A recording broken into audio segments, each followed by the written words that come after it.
Hello, everyone. I'm Sue Quillen, Vice President, Strategy and Partnerships for Natural Products Canada. It's my pleasure to welcome you here today on behalf of the entire team at Natural Products Canada, as well as our esteemed partners, the North American Coalition for Insect Agriculture, who we'll be hearing from in just a minute. So before we begin, I'll just share some housekeeping details really quickly. To start, you're all on mute and you're off video. That's because the session is being recorded, and we'll make sure that you all receive a link to that as soon as it's available, and it will be available on our websites as well. Next, if you have any technical issues because we can't hear you or see you, please use the chat feature, which is seen only by the NPC production team, and we'll try to take care of you as soon as we can. And finally, if you have questions during the presentation or in the official question and answer period at the end of the session, please type in your questions using the question tool. You can choose to ask your question anonymously, in which case the questions will only be seen by us and will be read out verbally to be answered by the panel. Also, please, if you have someone specific that you want to ask the question to, make sure that you include that in your question so we know who to address it to. So let's just get started. For those of you who don't know us, Natural Products Canada is focused on advancing innovative natural products to market. So we're interested in any biologically based product or technology that is better for people, animals, and the planet. And those can be applied to a broad range of industries, as you'll see here. We support these innovations across Canada through our regional team, plus a whole network of innovators and entrepreneurs, investors and corporations and government people, all sorts of people, in something we refer to as Canada's Natural Product Innovation Cluster. We support the cluster through 5 main areas of activity. I'm not going to go into it, but you can see the list of it here. So we started working with insect-related companies pretty much as soon as we started back in 2016. We saw that that industry aligned really well with our mandate, as it's highly innovative, very science-backed, and deeply sustainable. But we also saw that it was not quite as well understood and not as well serviced as some of the other areas in the agri-food value chain. So we started looking for ways that we could support it. Not just the individual companies, which we help through our advisory services and our commercialization programs, but the industry as a whole. So we've done things like host virtual pitch events and organize investor panels to discuss the opportunities within the industry. And this new Game Changers report is our latest effort to help demonstrate the incredible potential of this industry and how it can play an important role in the agri-food production value chain here in Canada. And by the way, if you haven't had a chance to review the report, you can find it on our website under the news section. So with that context in place, I'm happy to introduce our moderator for today's event, Barbara Campbell. Barbara is NPC's Regional Director for Atlantic Canada. She's a really recent addition to our team. She just joined us in January, but she's a longtime friend and collaborator. And because of her in-depth experience in the insect industry, Barbara was one of the key resources we relied on to help develop the Game Changers report. So I'm really pleased that she's joined Natural Products Canada, and I'm really happy to hand things over to her now for the rest of the session. Barbara, the stage is yours. Thank you, Sue, and welcome everyone. As I transition into my new role at NPC, it's exciting to see the vast array of natural products being developed in Canada. Alternate proteins and insect protein are of particular interest to me. I became aware of the insect agriculture industry 5 years ago as a consultant to a local bug farm. And I've witnessed an explosion of interest and activity in the sector since then. My first black soldier fly patent search was in 2017, and it returned about 300 results. The same search today gives over 3,000 results. I'm proud to be a contributor to NPC's Spotlight on insect agriculture with our Game Changers publication. And I'm delighted to be joined today with my NACIA colleague and friend, Interim Director Wendy Lou McGill, as well as 3 gurus from the Canadian insect agriculture sector. Jared Golden, one of the 3 brothers who founded Entomo Farms. Hi, Jared. Hi, Barbara. Andrew Vickerson, a fellow maritimer who is with Enterra. Hi, Barbara. It's a pleasure to be here. And finally, Mohammed Ajour of Aspire Food Group. Hi, everybody. Nice to be here. Before we ask this great panel to share their thoughts on the Game Changer report and our industry in Canada, we'd like to have an introduction to insect agriculture industry as a whole. For that, I'd like to invite Wendy Liu from NACIA to share a couple of slides. Wendy Liu? Thank you, Barbara. And thank you, Barbara and Sue, for spearheading NPC's spotlight on the Canadian insect agricultural industry. As Barbara said, I'm the interim executive director for NACIA, and I'm going to give a very high-level speed dating overview of the insect agriculture industry to provide a context for why the work of our Canadian insect agricultural companies is so groundbreaking and important. First, I'd like to introduce NACIA, which is the North American Coalition for Insect Agriculture. We are the Insect Agriculture Industry Association in North America, supporting a thriving and growing industry. Next slide, please. NACIA is currently made up of over 200 members that are representing 54 companies based in 12 countries. And we also have researchers based in around 23 universities around the world. Next slide, please. So what is insect agriculture in practice? The industry's larger facilities are producing thousands of tons of ingredients for pet food, animal feed, and food products, and sometimes 3 to 6 times that in frass, which is also called insect poop, and is a valuable soil health product. Insect production is done with controlled environment agriculture, and as a form of indoor farming, it's suitable for urban, suburban, industrial, as well as rural areas. Next slide. The current insect agriculture industry is primarily focused on rearing these 3 types of insects: black soldier fly, crickets raised primarily with 2 species, and mealworms, also 2 different species. There are, even though these are really different types of insects, they have several really crucial common characteristics that make them really suitable for farming everywhere. They're all non-biting, non-invasive, and they also have very short lifespans, somewhere between 6 weeks to 3 months. And they've also been commercially farmed for over 100 years in North America and many, many parts of the world. Black soldier fly and mealworms are both harvested at their larval stage, which provides some efficiencies because of the quickness of their life cycle. And crickets are typically harvested at some phase of their adult life stage. Next slide, please. Insect agriculture is also increasingly fueled by ag tech and focused on vertical farming, use of sensors, AI, and automated operations that help to increase production while driving down costs. These technologies are also helping the industry to refine its already low environmental footprint. So going to the next slide, what can insect farms really look like? These are some examples from several of our NACIA member facilities. As you can see from the outside, these could be easily mistaken for manufacturing facilities as much as farms. Next slide.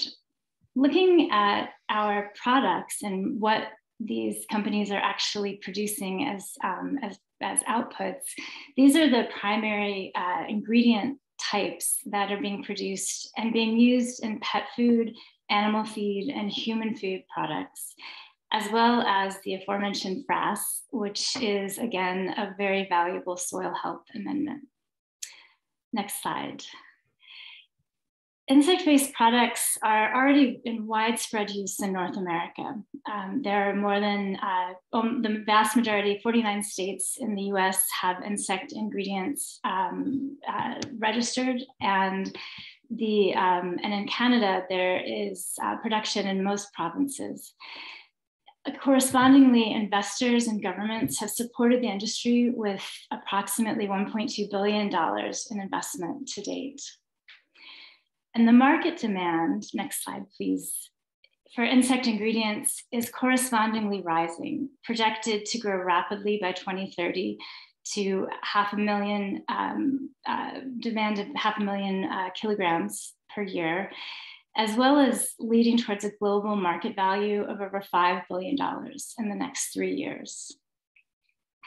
I wanted to wrap up again this very, very high level overview of the industry by focusing on the ways that insect agriculture is really inherently sustainable, both noting its strong starting point as the industry develops and matures and will be moving towards even more environmental sustainability. First, a really key part of insect agriculture is its ability to use agricultural food and beverage manufacturing byproducts to rear insects. This provides a huge environmental efficiency, which is further bolstered by the generally efficient conversion of feed to insect mass. In plain language, the low amount of feed that insects need to thrive and produce large amounts of protein and other nutrients. The three insects types that are predominantly being farmed also, as I said before, have very short lifespans. It's about 6 weeks to 3 months, which allow for multiple harvests in these controlled environment farming facilities.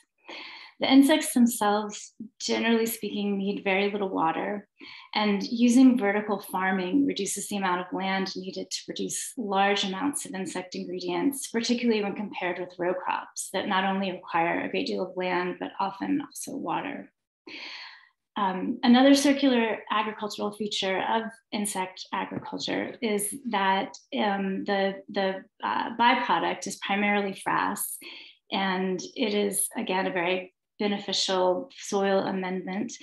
And it also additionally produces very little additional waste. And this waste tends to be very low in bacteria or pathogens, which can be a challenge for other types of insect agriculture. In summary, I'd just like to leave you with that insect agriculture is a growing industry that is poised to continue to provide highly nutritious ingredients using less resources. Thank you. Thank you, Wendy Liu. That's a great intro to our discussion. I'm going to invite the panelists to turn on their video now, and we'll move into our panel discussion. Andrew, Enterra is a pioneer in this sector in Canada. Perhaps you could introduce yourself and give us your reaction to the Game Changers publication. Thanks, Barbara. Hi, everybody. My name is Andrew Vickerson. I'm the CTO at Interra. I've been with the company for over 10 years now. It was back when I was doing my master's that I became really interested in insects as a sustainable alternative to fish meal and fish oil. One thing led to another, and today the team at Interra has grown substantially. We have over 100 employees. We've been through 4 stages of scale up, and now we're one of the largest black soldier fly producers in the world.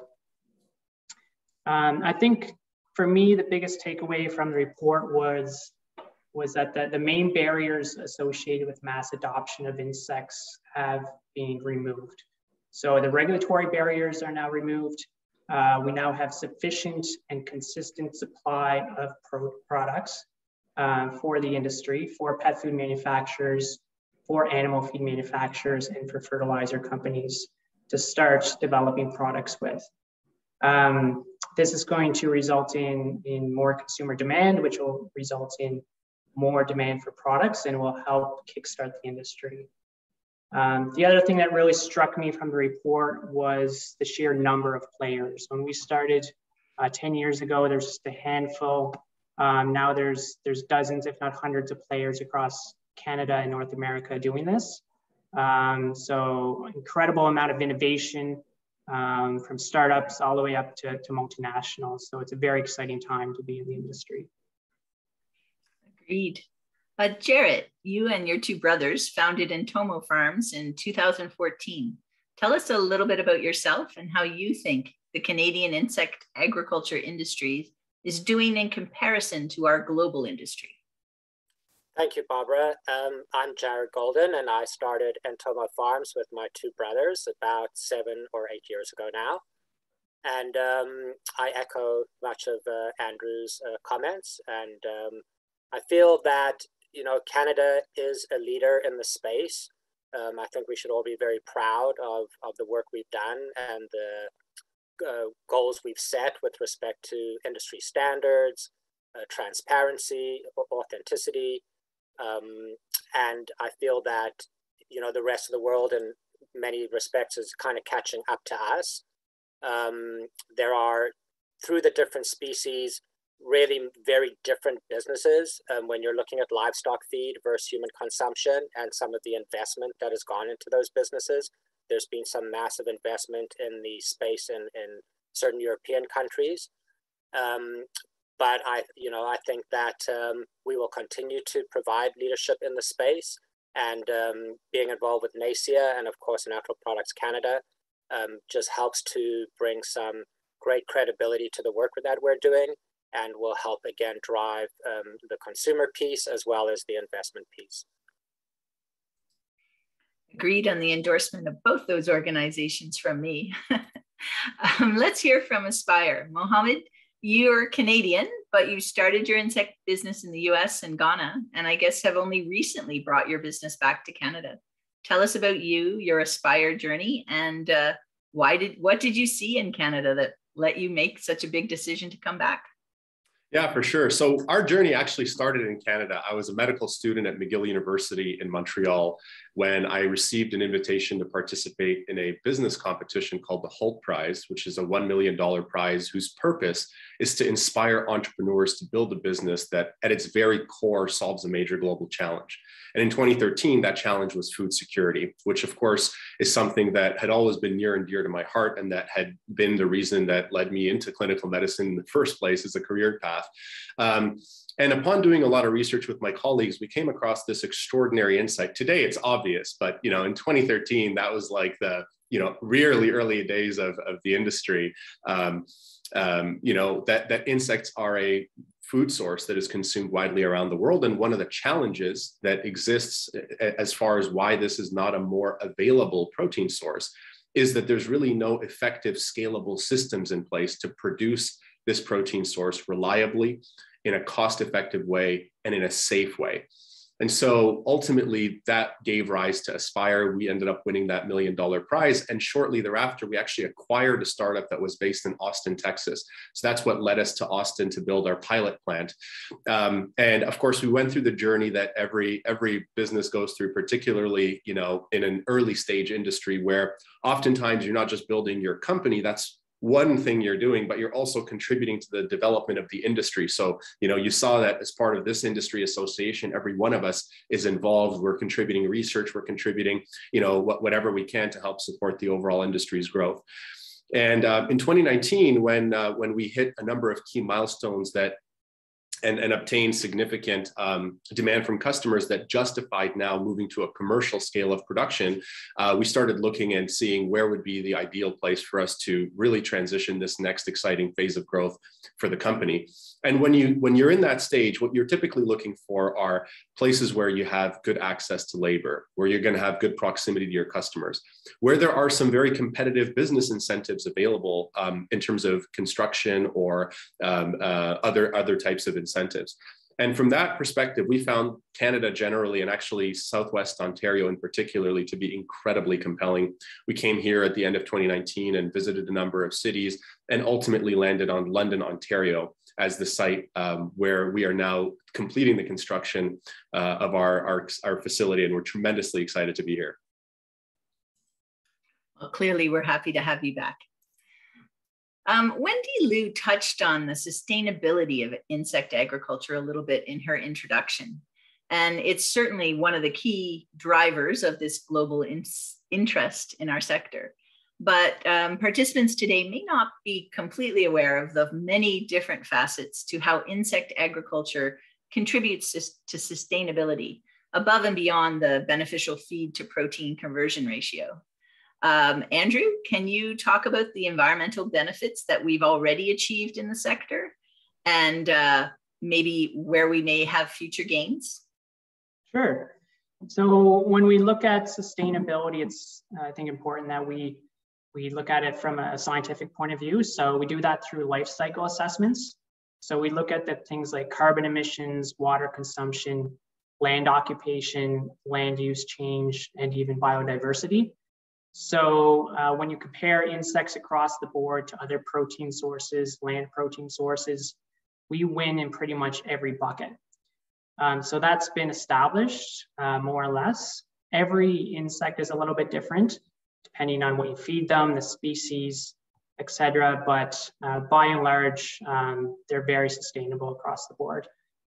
Going forward, I think there's a lot of opportunity to improve even further.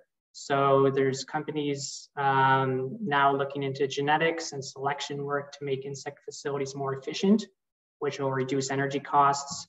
Mohammed touched on AI as well as being very important. The inputs that go into feeding the insects. Right now we're taking pre-consumer food waste and some low-value agricultural byproducts. I think there's opportunity to look into things like cellulose and other hard to extract nutrients that insects can really convert easily. There's some companies building next to facilities that produce waste heat or waste nutrients, cutting down on transportation costs. So there's a really big opportunity there to further reduce the emissions. And then lastly, finding some novel uses for waste streams produced within the insect facility. So we talk a lot about the insects themselves. We talked about frass. There's things like the exoskeletons of the insects. There may be wastewater, things like that we can start to transform into new products and create truly zero waste facilities. So that's it from me. Mohammed, I think many people would be surprised to see just how high-tech an insect farm can be. How does that contribute to the sustainability? Yeah, for sure. So, you know, when looking at this industry, one of the chicken and egg problems that we faced is that in order for you to get a really large customer, that customer needs to know two things. One, that you can produce at scale so that you can be relied upon and trusted as a partner. And two, that you can do it in a cost competitive way. Because we can talk all day about crickets being sustainable, but if the price of crickets is 4 or 5 times higher than, you know, things that are quote unquote far less sustainable, then that premise sort of is weakened. Well, the paradox is, in order for you to have scale, you need massive investment and you need to have real significant capacity to attain those economies of scale. And you can't have that without a customer. So from our perspective, what we thought would help break the cycle would be to really invest in automation early on. One of the massive advantages of insects is because they grow in contained environments. You can understand everything about their lives in a very granular way. You know, if you're raising cattle outside or chickens, you can capture data about wind or temperature or humidity, but because there's so much variation in that, day to day, hour to hour, it's still impossible to really pinpoint causally why, let's say, your yield increased or decreased in a given period of time. In our case, because you grow indoors, you control everything, all the temperature, humidity, light intensity, volatile organic compounds, et cetera.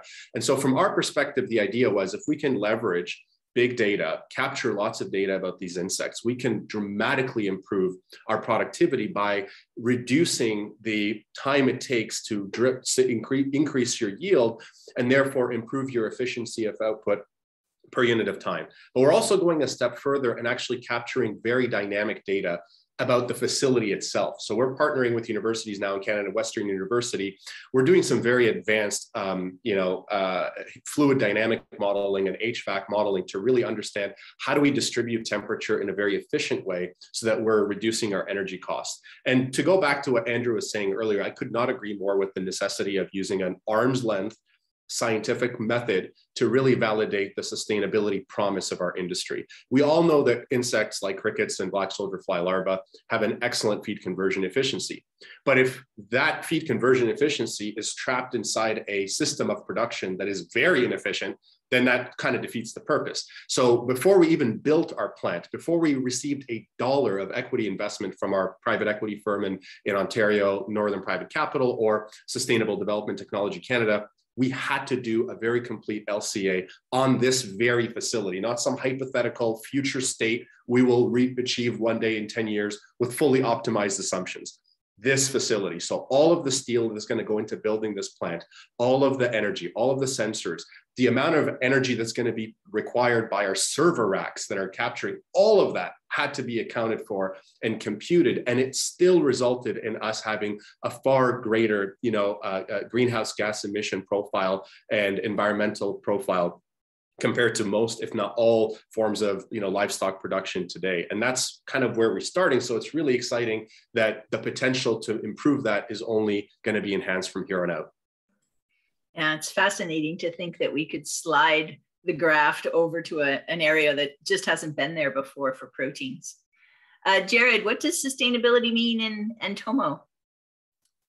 I think largely would echo exactly what Mohammed and Andrew have said.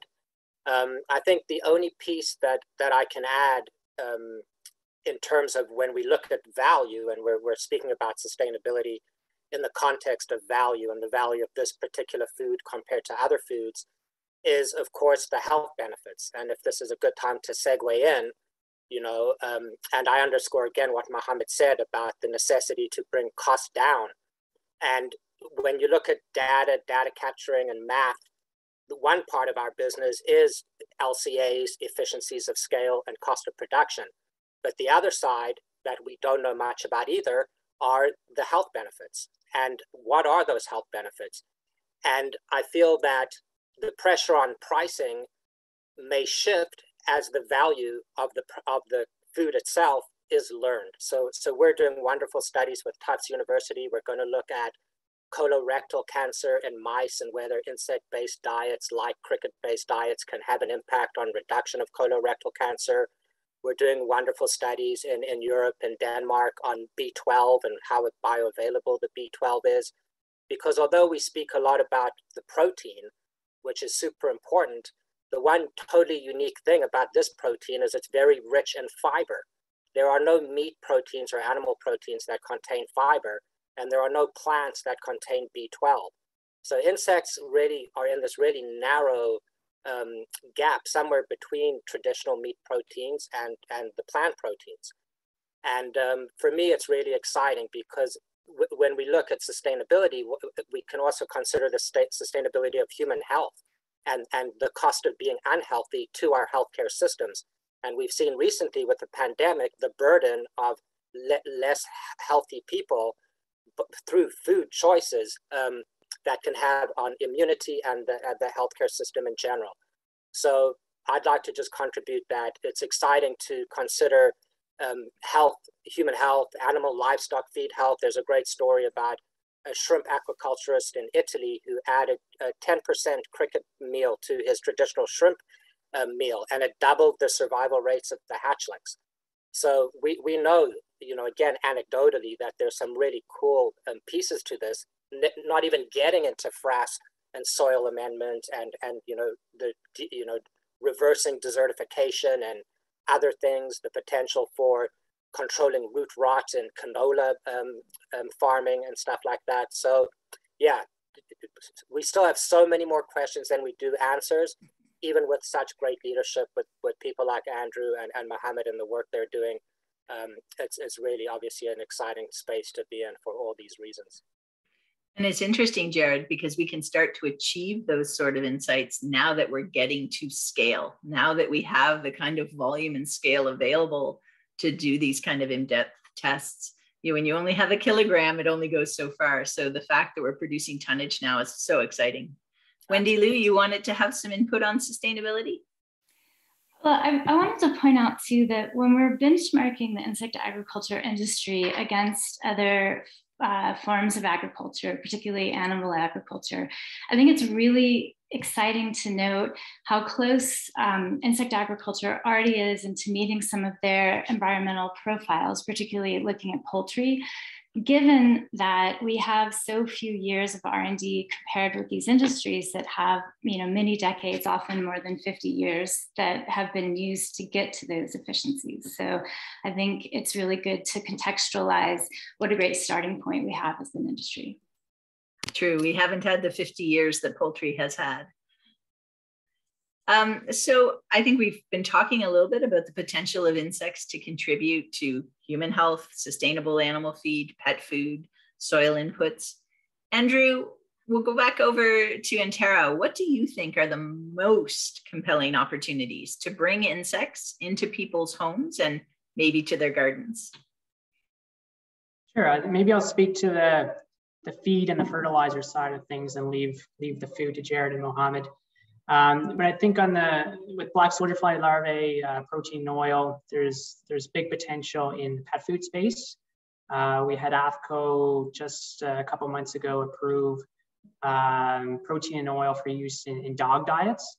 So we're starting to see product development in that area really ramp up. And there's two types of customers, I think, that are going to be attracted to this. One is a pet food customer looking for novel hypoallergenic diets for dogs and cats that have allergies. And the second is consumers looking to lower their environmental footprint or paw print, as we sometimes say. So I think the third piece is that there's probably a younger demographic that's more attracted to this idea. So that's sort of the target market at this point, is the younger consumer looking for something novel, something sustainable. So I think that's one avenue. On the frass side, the work we've done has shown that insect frass is great for turf, it's great for ornamentals, and it's great for the garden. So there's lots of applications outside the home that can utilize frass. And when we start looking at some of these synthetic options, in particular for pest management, a lot of those options are being eliminated because they've shown toxicity to pollinators especially, which is bad for everybody. So when we bring frass into the market, we're replacing some of those more traditional synthetic compounds, and I think that's probably an overlooked area that's going to get a lot more research into the future. Agreed. Jared, how do you expect insects to arrive into people's homes? Is it in their pet treats or in their protein powders? I'm hoping it's all of the above. I'm hoping it's in the food that they're eating themselves, the food they're feeding their pets, and the food they're feeding their gardens and their backyard chicken farms or their vegetables. And I think as we build value, I said to someone the other day that I feel that what water is to liquid, insects are to food and feed and fertilizer. It just works. There's no one loses out. It's just healthy for everybody. So I think if we can make it cost efficient for people and we can make it yummy, delicious for themselves and their pets and their gardens, we will slowly and surely win people over one by one. So Mohammed, it's very timely. Aspire Food Group and NACIA released a report today about consumer acceptance. Would you be able to give us a little overview or a sneak peek at what that contains? Yeah, for sure. So this study was something that we conceived of back in 2018. What we found was that there was a lot of really interesting CPG companies and startups in our space that were producing foods, whether it was protein bars or powders or other types of snacks, including ourselves. We actually had our own consumer brand back in 2017 called Enterra. In 2018, we acquired Exo, which we then sold last year to Hoppy Planet. And so what we noticed was there really wasn't a concerted and relatively deep sort of market research study that was really ever done in terms of understanding at a granular level the demographic and psychographic characteristics of consumers across North America who would potentially be interested in purchasing products and consuming products made with insects. And the premise was simple, what is the size of this market in North America? And secondly, what are the factors that would appeal to consumers? You know, it's possible, for example, that people aren't interested in insects no matter what you do. It's also possible that people can be interested in insects depending on what you do. And so this was a very important part of the question. Now, we knew that there was always going to be some percentage of the population that was ride or die. You know, these are people who are completely sold, they're into it, they've been eating insects since they were kids. And so this is, they're not the target audience, nor are, I would say, on the other side of the spectrum, the other sort of 10% that no matter what you do, there's nothing conceivable that will, you know, change their minds. Our focus was on everybody in the middle, right? What would get them to, what would get the scale to tip one way or another? So I would really encourage, if you're not a member of NACIA, to, you know, get a membership. The full report's available there. But to give you two key findings. So the first thing we found, which actually shocked us, was the market was actually bigger than we thought. So we found that there was about, let's say, 50% of North American consumers who actually either currently consume insects, would be open to consuming insects, or have a willingness to, you know, be convinced if you could present the product in either a flavor profile or with claims that would be desirable. And so then we dug in on a more, you know, in-depth level to understand, well, what are some of the do's and don'ts? If you're going to be manufacturing a new food product and trying to market it in Canada or the US, what are some of the things that are likely to enhance your odds of success of achieving that product market fit? And what are some of the things that could be detrimental? And we at Aspire have been guilty of committing many of the things that actually were on the detrimental end of the spectrum. So for example, you know, from the very beginning, we felt that it was important to be very cricket forward in our marketing, right? So like the protein bar on the package would say cricket protein bar. It either have a cartoon of a cricket. And the reason was because we wanted to differentiate on shelf, and we also wanted to call out the consumers that we knew would be interested in the product. The problem is we did a really good job attracting that 10% who are completely sold by that and who are specifically looking for that on the shelf, at the expense of alienating a lot of people who would be very interested in eating this product, but don't necessarily need to confront head on the notion of something that they have some work to do psychologically to get over. The same way, if you think of, and we all give these analogies about sushi and how the California roll was the gateway, you know, roll that obviously helped people eventually work their way up to sashimi. But the vast majority of people who ate sushi in the beginning didn't really eat raw fish until they got used to it a little bit. So I think for us, the key findings were there's a lot of messaging and a lot of product characteristics and claims, in addition, of course, to the most important thing, which is taste, that are key to converting a huge number of consumers that are on the fence about whether or not to pursue this category. And what's super exciting for me is that so many companies have either matured into these insights on their own, or are beginning to embrace these insights. And we're seeing this new wave, which I find tremendously exciting, of incredibly capable CPG companies that I think are going to take this industry to the next level. So Jared, how would you feel about that 50% consumer acceptance? Was that a surprise to you, or were you already feeling that uptake? So, you know, it's a great question. And Mohammed, thanks so much for sharing your report with everybody. It's super insightful and much appreciated. When we started going to shows like food shows and conferences and things of that nature, obviously before COVID, maybe 1 in 10 people had even heard about eating insects, and most of them thought it was pretty gross. I saw a question about the yuck factor on the chat. And now I can tell you that when we go to these kinds of events, or just before COVID, you know, 5, 6 years later, 1 in 10 had not heard about it or have tried it. And there was definitely a paradigm shift, I think, because we have had the blessing of incredible amounts of earned media.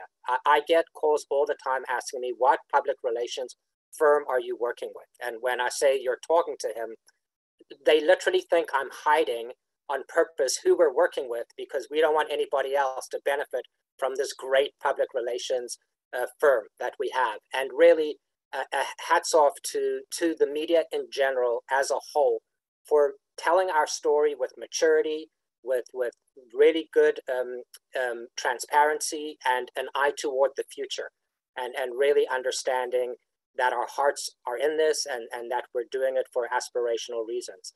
Of course, we are all entrepreneurs and we have to feed our families, but it's, you know, we're doing it with something that we feel really, really good about. So, yeah, I mean, I think it's wonderful, and it's great to see it all coming together, and people's minds. You know, people, maybe we made assumptions that they didn't have, you know, open minds, and you know, I think with globalization and people from different cultures and places all kind of learning from each other and sharing with each other, you know, the acceptance of it has really gained momentum in a major way. Agreed. Andrew, I noticed just in the 5 years that I've kind of been watching the industry, it used to be that, you know, black soldier fly meal was a hidden ingredient on the back of a dog food treat. And now it is front label brag point that it's insect protein. And I think to Jared's point, we're getting better and better at telling the health benefits of insects, not just for humans, but definitely for our pets. Have you seen that kind of evolution as well at Enterra, from back of label to front brag? Yeah, absolutely. I think it's something to be proud of, especially when you layer on, like Jared was mentioning, the health and environmental benefits. And I think consumers are really starting to catch on to that. And it's almost like a flywheel. The more we educate consumers, the more favorable they look at insects. So I think it's important that we continue to be creative in how we educate, through schools, through universities. We're seeing programs pop up at universities now specifically focused on insect ag. And so the next generation is really starting to catch on to this. And I think we really need to leverage that and move forward. Well, I guess I could keep asking you questions all day, but it's probably only fair to open it up to all the audience. And I think, Sue, you have, from what I can see at the bottom of my screen, lots of questions for us. We do have lots of questions. I'm going to take the first one just to kind of bounce off of what was just talked about there. There's a question about the allergy component in first insects for pet food, but I think we should also address that for the human food market as well. So I don't know who wants to take that one.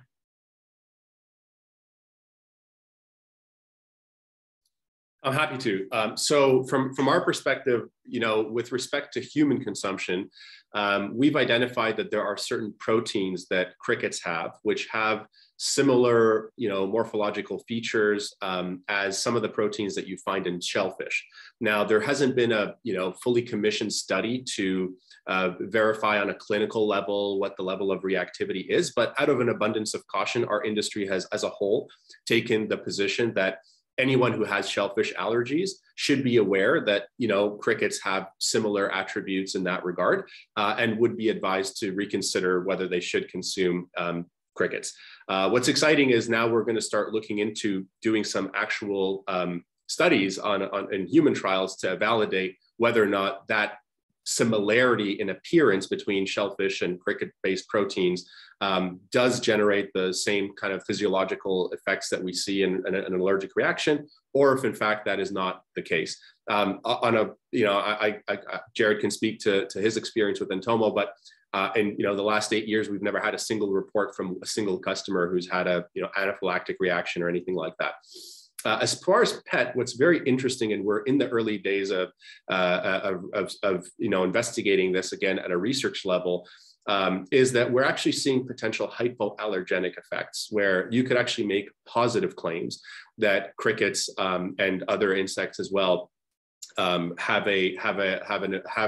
reduced allergenic profiles that can be much more friendly to both dogs and cats. And in fact, from our perspective, this is a big part of what has really gotten us quite excited about the pet food market in the last few years. First, there has been the absolute obliteration between the line of what is considered human food and what is considered pet food.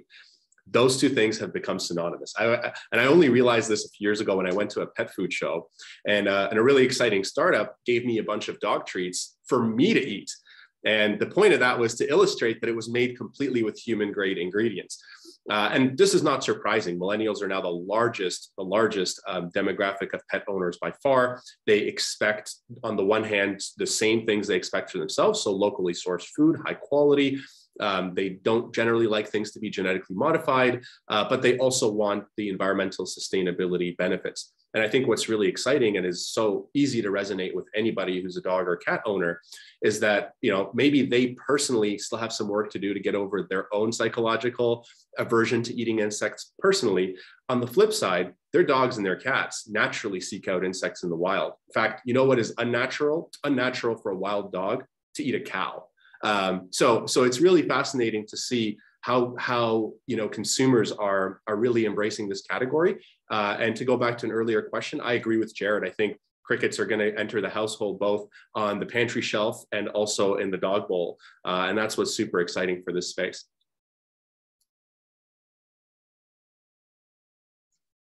I think that's an excellent answer. Did anybody else want to add to that before we move on?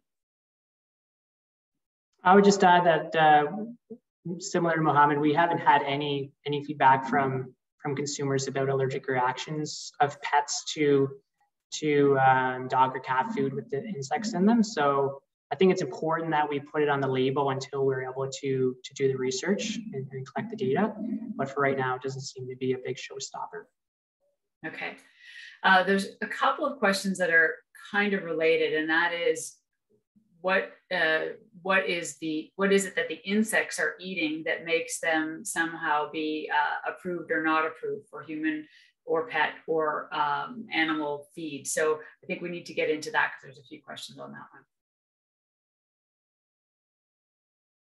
So on the feed side, in the US, the legislation states that as long as you're feeding the insects AAFCO improved ingredients, then you can sell those insects into animal feed and pet food.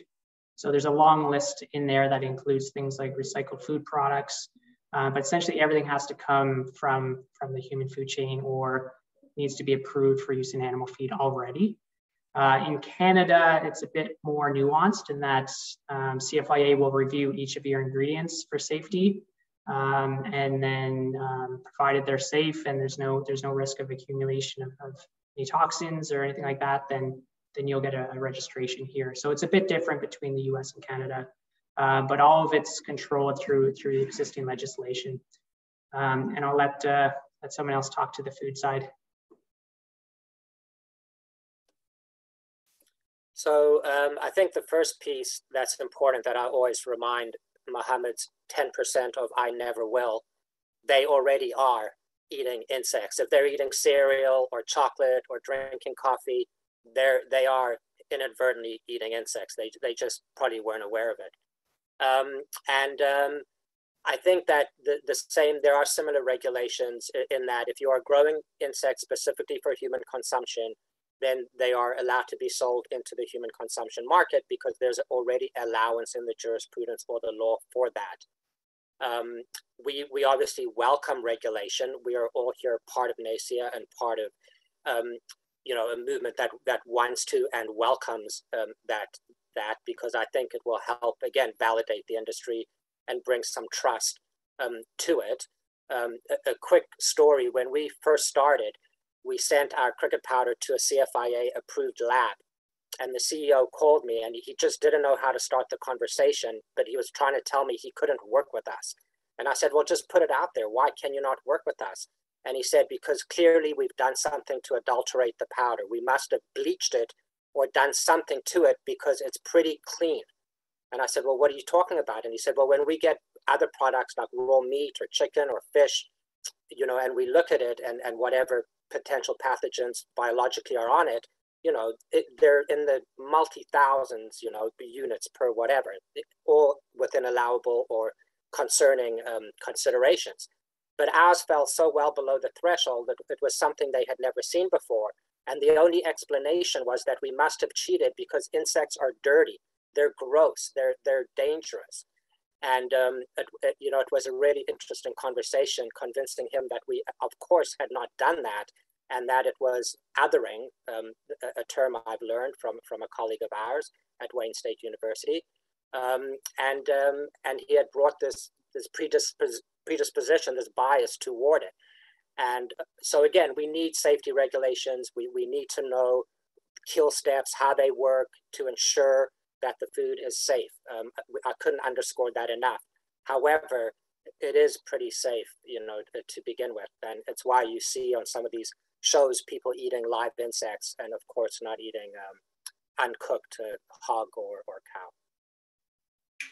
So on that note, there is a question: how come we don't see things like black soldier fly being considered for human consumption? I can take a stab at that. I think it's just a matter of time. It hasn't been a focus of Enterra. I think as you get into this, you realize there's just so many opportunities out there. And if you try to do everything, you do nothing very well. So our strategy has also always been to start with feed and eventually move into food. I've eaten black soldier fly baked goods, and I can say they tasted just as good as other insects. They've got kind of a nutty peanut flavor, and so I think it's the idea of eating a larvae versus a cricket. I think crickets had quite a long time in people's minds as a possible food source, whereas larvae, it's a bit different. So I think with time, that'll come as well. Can anybody talk about the difference here, though, in the European environment versus North American? Because I know they're definitely eating other insect species there. I was going to note that there have been a couple of consumer products that were focused on BSF or BSFL in Europe, although there was a Canadian company very briefly that was making a butter product from the oil. And also to note on the European question that it does seem, and I would certainly love to hear if anyone on our panel has ideas sort of historically about why this has come about, but it seems that there's a little bit more of a focus on mealworms in the European side than crickets, particularly on the food applications. So that is one particular distinction that I've noted on the food side in particular. My comment broadly would be that there are two primary factors. These are not the only factors, but they are two significant factors behind why, let's say, certain insects are positioned today in the verticals they are. One begins with the founding company's own vision of which markets they actually are going after. So if you started this company back in 2012 and your goal was to go after the aquaculture feed market, then you're thinking about the unit economics that allow you to be successful in that market, which means that impacts your choice of what feed do you use, what kind of CapEx are you going to be able to outlay, what are your restrictions there, and all of the cascading decisions that come with that. So that's one thing. In our case, for example, we started with a focus on human food, and that's why we selected crickets to begin with, and and all of the decisions that are associated with that. The second factor would be availability of the ingredient itself. So if you're a startup that is looking to develop a product, let's say with locusts, and you do all your product development, you come up with a great label, you come up with a great product, but then your locust supplier basically goes out of business, or their production is so limited that they just can't meet the volumes that you require. You have one of two choices: either to basically stagnate your own business's growth based on that supplier's capabilities, or to perhaps explore other insects that might have similar attributes and perhaps use palatants or flavorants or some other aspect to, offset perhaps any differences there could be between those insects. So I think it's also important to bear in mind where the supply is. I think in Europe, with no doubt, mealworms and black soldier fly larvae are produced at massive scale compared to any other insect, and that's part of the equation. And of course, consumer perception. People in different parts of the world like different types of meat. In the Middle East, lamb and goat is far more popular than beef is, let's say, here in North America. So we can't ignore the consumer's own subjective preferences as well. Good point. Jared, anything you want to add to that, or you good? Yeah, no, I echo those comments. I think maybe in Europe, there was some hedging against where they thought the legal framework would go and move and which species would be approved first. And there were clearly people with incredible foresight because they seem to be right. It is super exciting to know that a new species of cricket has recently been approved. And that's wonderful for everybody. But I think maybe there was some business mindset toward where those investment dollars were coming and why. But otherwise, I totally agree with Mohammed. Okay, we have a lot more questions, but there's a couple in here that I think really we should get to, and that is, how could somebody get involved in this industry, and what are some lessons that you would give to somebody just entering the insect agriculture industry now? So maybe Andrew, I'll start with you. Sure. I guess it really depends on what capacity your interests lie. If you're interested in becoming a producer, I'd definitely reach out to NACIA. There's universities out there. There's textbooks now being published on how to rear insects, all of these species. And yeah, I would just start reaching out and see who best aligns with your scale of production and the insect you want to produce. Second part of the question, I think basically stay focused, like decide where you want to go and go for it, and put the blinders on at least for the first 2 or 3 years, because there's just so much opportunity in the space. So that'd be my my recommendation. Okay, Mohammed. I would say what's aside from obviously joining an existing company, which would be one step to do it. And I know somebody said that aside from moving to Canada, but Canada is pretty lovely, so you should seriously consider that. I would say the other thing that's super exciting is now that this industry is maturing, there is going to be a micro economy around just supplying and serving some of the challenges of these companies. So I'll give you an example. We're building, a facility that's incorporating technologies that have never been all put together in this configuration.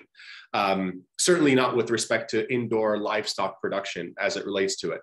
So we're not an AI company, which means we're going to partner with a company that has developed an enterprise AI solution. We don't develop sensors in our facility. Our engineers have developed prototypes, but we don't manufacture sensor packs. We don't have the latest, specific sensors that decode organic, volatile compounds, et cetera. So we partner with TELUS, which is an existing investor in Aspire that has developed a private IoT tower that captures this data. And as this industry grows, there's going to be a massive, massive need for solution providers, that can provide bins or stackers or watering systems or all of the different things that input into the production. So the other way to think about it is you can be part of the insect agriculture industry without having to specifically be farming or specifically be launching a consumer good, but rather in a supportive and supplementary capacity. And of course, although she's not paying me to say this, I will also encourage people to be a part of NACIA and to keep tabs on, I'm sure jobs are being posted there as well as opportunities within the industry. So it's always a good idea to keep an eye out on what is the industry's needs and where is the industry headed, and that hopefully will elucidate some exciting opportunities. One thing I'd add there, Mohammed, is that it's the food producers as well. They provide feedstock. So there's that whole circular economy piece that we would love to see continue to grow and evolve in Canada, where food producers understand that their byproducts is feedstock. So send it to your local insect farm. Absolutely. And sorry, just one more point to build on that. You can, as a graduate student, you can now be part of a lab that is doing the work that is identifying some of the things we talked about today, allergen profiles in humans, or you could be doing some basic research on some of the important questions that this industry is looking at. So there's so many ways to both, not just indirectly, but very much indirectly be part of this industry in a meaningful way. Agreed. Jared, we'll let you have a hand at this too, even though we're right at time, but we'll hear what you have to say. Sure. The only advice or counsel I would give people is, stay away from looking at what other people have done and try and mimic what they've done to be successful yourself. go up and down the chain, look at the whole cycle, like Mohammed mentioned, and consider what your passion is. What do you love to do? What is your skill set? Do you want to go and do a master's? And then you can fit yourself in and be successful doing what you do best within the global context of what we're creating here. There could be marketing opportunities if you go to marketing school and we need help in marketing our new CPG products, and you can start a firm with an expertise around this, leveraging off of Mohammed's research. And Andrew's question of how do we integrate larvae into people's conscious in terms of an accepted food that they would consider as well. So my advice is know your passion and understand your skill set and where you want to go. And there's a place for you to fit in for sure. I think it's better to go about it that way than try to think of what Mohammed did and winning that whole prize. And not that he isn't a great mentor to follow, or Andrew. They certainly are, and you could learn a lot from them. But I think you should find your own path. Yeah, those are excellent points. We do have to wrap things up, but I'm just going to mention a couple of other things. So Barbara and I and a few others that have been involved in this research report have also been involved in the development of a regulatory guide for the Canadian regulatory system for helping companies that are interested in starting here in Canada. So if you're interested, just contact me or Barbara and we will get that out to you. We haven't put it on our website yet, but we will very soon. I also want to mention Grant Vandenberg, who is also a big contributor to this report. He reminded me during the presentation that there's also the Insects to Feed the World conference coming up in June in Quebec City. And that would be a really great place for people to get to know the community, not just here in Canada or North America, but really that's a global conference of researchers and startups and suppliers. You could learn a lot by going to that conference. That's June 12th to 16th in Quebec City. And you can go to the website. I think it's just look up Insects to Feed the World 2022. You will find it. Also, as was mentioned, NACIA is a really great resource. So I think that's all we can fit in. We really are so thankful to NACIA for everything that they've done to help with this report and this webinar. It's really fantastic to have our partnership with you. And to our panel, you guys, thanks for leading the way on this industry here in Canada and for taking the time out of your busy schedules to tell us all about it. Really appreciate it. And Barbara, thanks so much for moderating the discussion so well.